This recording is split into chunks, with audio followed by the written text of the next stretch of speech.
Do this man really know what he's saying? Because before Osubanjo came to power, did this man know how the North had ruled Nigeria for years? Daily, go and sleep if you don't have any reasonable thing to talk about. All these Kimi Mike of people just to enthrone Atiku. This your boy behavior is beyond normal. Much as I am not a fan of Tinubu's administration, I could rather he complete another team than power returning to the north.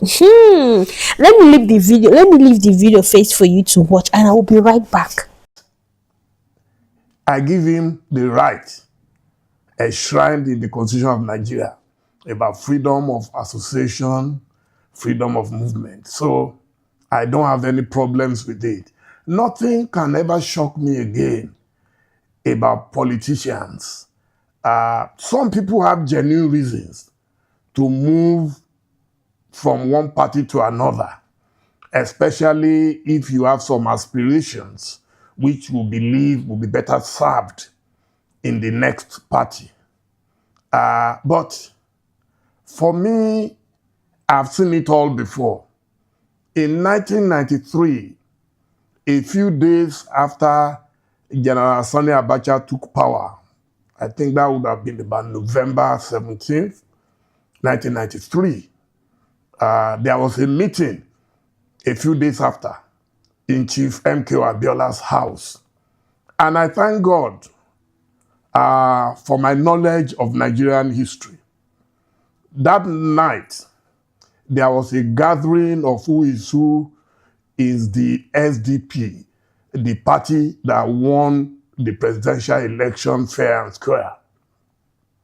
That night, we saw Nigerian politicians at play, one after the other, be it Alhaji Abubakar Rimi of blessed memory, and some of them, especially Baba Gana Kingibe, who was the running mate to Chief Abiola, they all defected to Abacha's camp. Though early in the morning, I had met with Chief MKO Abiola, and he had mentioned to me that Baba was leaving, but I didn't believe it. That is Baba Gana Kingibe. But by evening, it was clear that Chief Abiola was on his own. It was a case of everyone for himself, God for us all. Since then, I've learned to take every shock or shocker from politicians with uncommon equanimity. So, seeing my friend and brother, a very brilliant, a great orator, Demure Bruce just walk saunter away so calmly into APC. I wasn't surprised. That is where the road is very smooth at the moment. Those of us in opposition are regarded as very stupid and not smart enough to join the rat race. I listened to a couple of governors who decamped in the last couple of days and weeks. Oh, we want to connect to the center. To the center of what? When did politics become the national grid that people have to connect to as if they need electricity urgently? So it's unfortunate, but I know that anyone who witnessed the Abacha era will not be surprised, and we shall see how it will all end. Indeed, but just very, very briefly so we can move on, is it your sense that the APC is cajoling and coercing opposition politicians to switch allegiance as the ruling party continues to ride high on these defections? Yeah, what you have asked is a rhetorical question.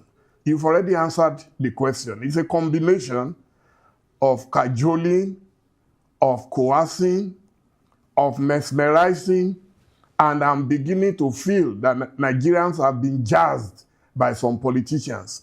because the behavior and misdemeanor do not appear normal to me. It's abnormal. People who have no business whatsoever. Imagine a second-term governor. Where are you running to? What are you running away from? You know? So, for me, it's a combination of so many things. But I believe, one, there are those who want more jollification. So those one will go to where the action is. You know, the federal government of Nigeria is probably more powerful than the American president or the American government. President Tinubu is definitely one of the most powerful democratically elected presidents in the history of Nigeria. And I predicted it on a different platform in 2022 that this was going to happen. And that night, a lot of people fought with me that what do I mean that we're dealing with potential dictatorship. But it's clear that someone somewhere does not even want any competition in 2027. So they will do everything possible to make sure that there are no stronger candidates. And unfortunately, the masses in Nigeria are also hoodwinked very easily. They believe that, oh, you are just crying wolf where there is none.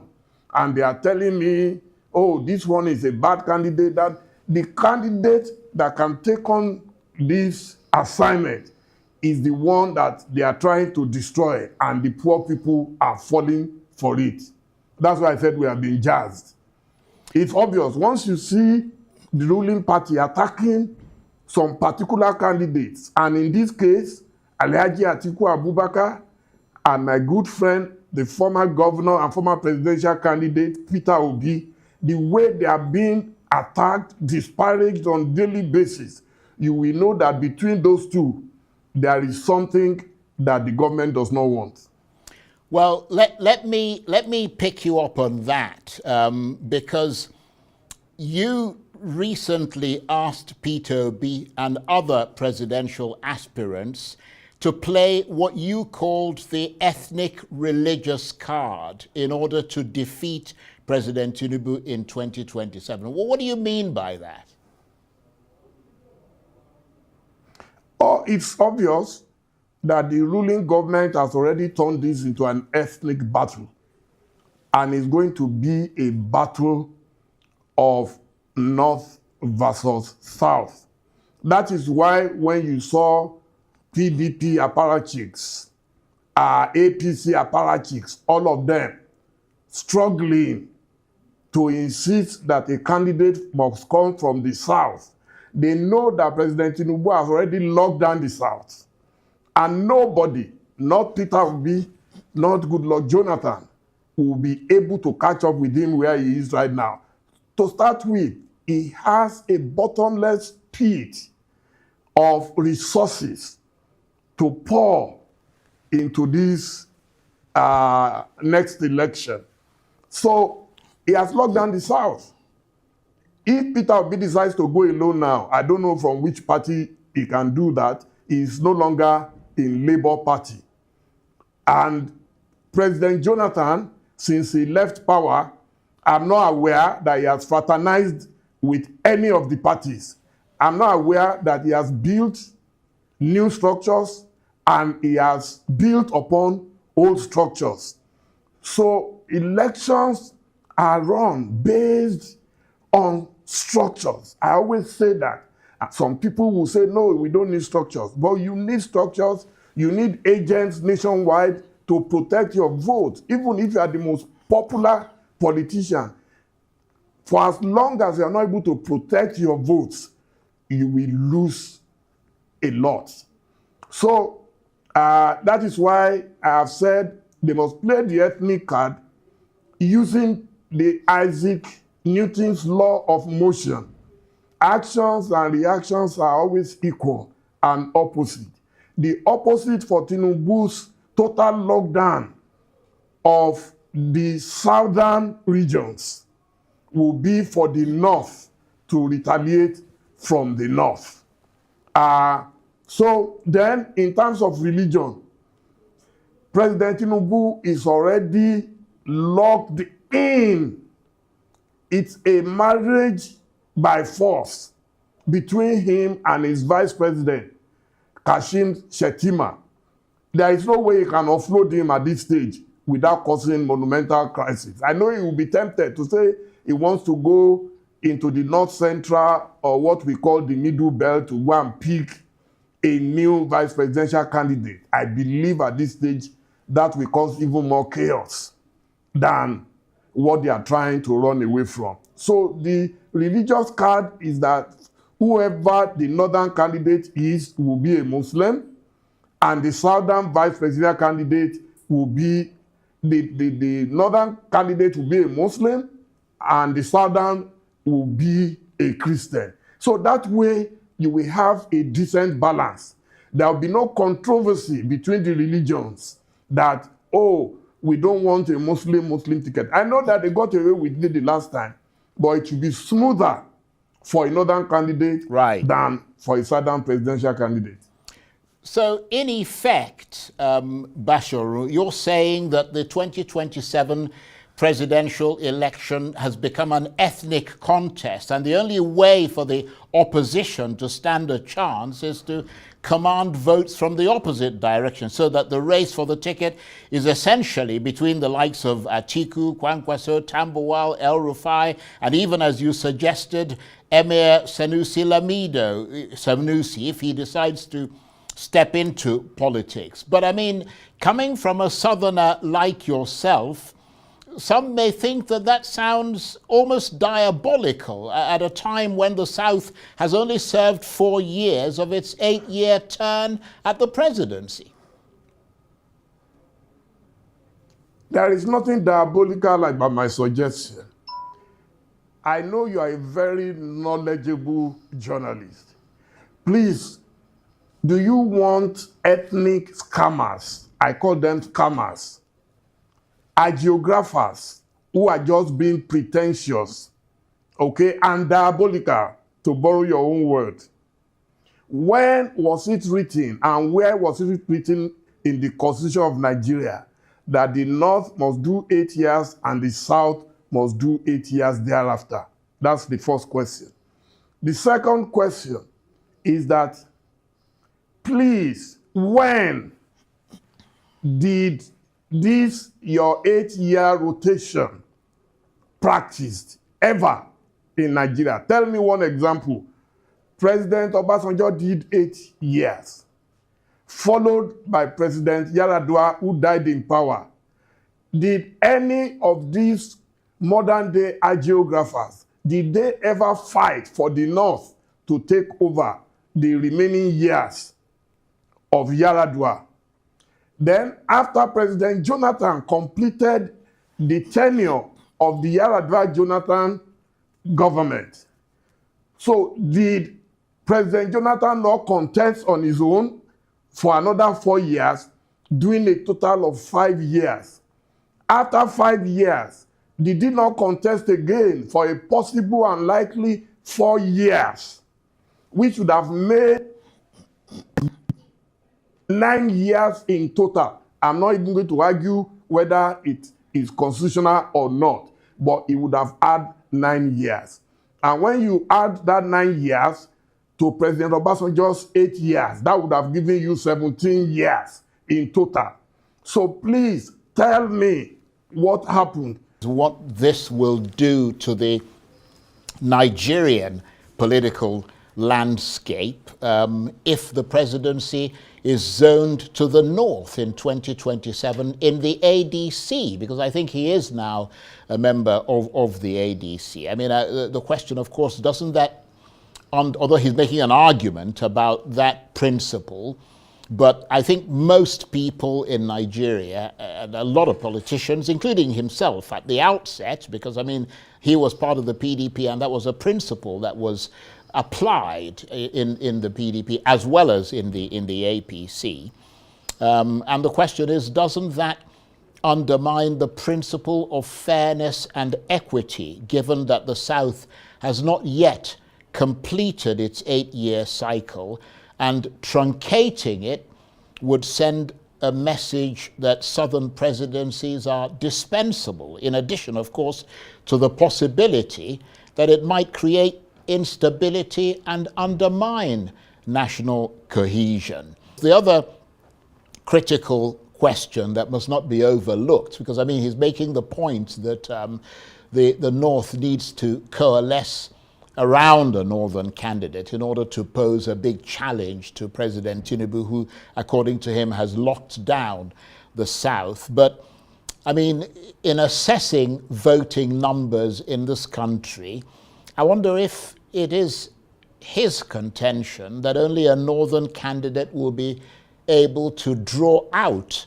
northern votes on a scale that might actually threaten victory for President Tinubu and the APC. I mean, is it fair to say that there are many people in the North who will only vote for a northern candidate? I mean, that doesn't seem to be fair in a country where people have different political persuasions. I mean, it doesn't seem to be a very accurate assessment. And of course, the other thing that is being overlooked is the fact that, well, certainly he appears to be overlooking, is the fact that he's making the assumption that President Tinubu does not have much of big support in the North. And that is not the case, because the APC, which is President Tinubu's party, does have considerable support in the North, with a preponderant number of governors already locked down there.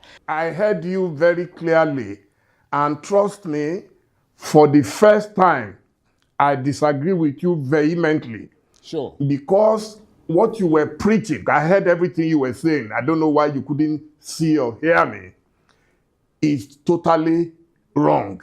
One, there is nothing in the Constitution of Nigeria that stipulates that it must be 8 years in the North and 8 years in the South. Please, I am wrong. Please bring it out. Number two, there has never been a time that someone spent 8 years, a southerner spent 8 years, and it was followed by 8 years in the North. Yar'Adua died in power after 3 years, and those who took over from him for the next 5 years, the only man was a southerner and a John man from Bayelsa, President Goodluck Jonathan. Buhari has been the only exception with 8 years in power. In Jonathan's 5 years, he was still allowed to contest, which would have made his tenure a total of 9 years.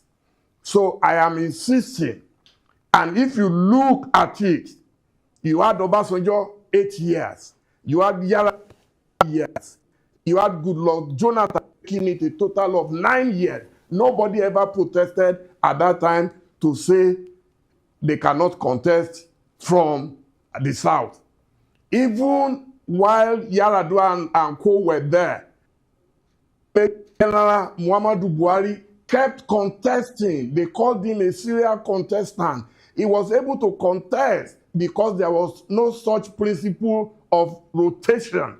It is only when some clever by art that they decided that yes, it must be a rotation, and they will use you. They will say in principle. Basharu is what he's saying is really interesting, and I think worth discussing. But unfortunately, the technology has got the better of us, and I think we have to move on from here.